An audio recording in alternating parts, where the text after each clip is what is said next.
Hello, this is Gavin with WSI, and today we're talking about our new 5K stuffing box. This particular model, for the sake of the video, we're going to refer to it as our Shorty, 5K Shorty.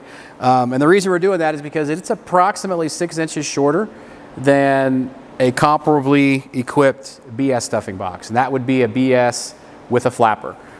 This has a flapper in it as well. So some of the things that sets this apart, one is the height, two is the weight. It's significantly lighter than that stuffing box too when it goes for installs and deliveries and moving it around. And the other thing is it has a replaceable base. So this replace on here, the base on here is enduro bonded, and it's also replaceable. So if you have an issue with the base on this stuffing box, you have a galding issue with threads, or you have a corrosive issue with some material, chemical you're using or electrolysis, you can pop this base off, put another one on. The stuffing box is still good. The other thing it has is it runs 4 sets of dome packing, and in between that dome packing is a grease lantern ring.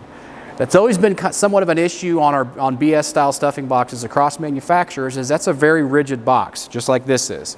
And can be difficult to find a really good way to grease that other than running an oiler or a greaser on top, or just having grease put on the top of this polish rod when it strokes.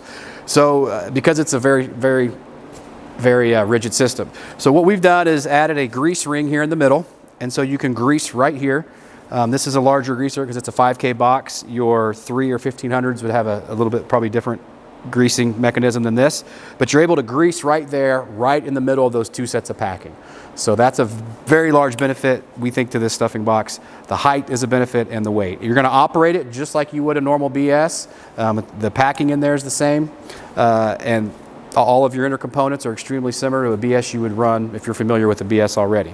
We have videos on BS stuffing boxes. If you're not sure what I'm talking about as I'm referring to a BS, we'll attach some links to some of those different videos we've shot over the years. So you can get this in 5K. We'll also have it available as a 15 and a 3K option as well. So I think it's a pretty ingenious little design. Reduces the height, reduces your weight, and it also gives you a much better greasing option for your packing to increase the life of your packing than there has been in the past with this style stuffing box.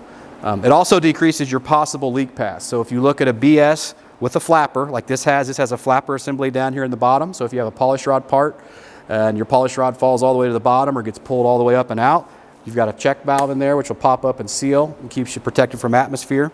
So if you look at a similarly equipped BS stuffing box, you're decreasing those possible connections there because you don't have a spool right here. So you've only got one connection. So it's another decrease for possible fugitive emissions and leak paths with this design here. If you have any questions about this, reach out to us. We'd love to talk to you about it. We'd also do a lot of trainings. We'd love to set up some trainings for your pumpers and your lease operators. There'll be a link in description at the end of the video with how to do that. We'll have our names and numbers up there, and we appreciate it. Again, thanks for your time, and don't forget to make your connection with WSI.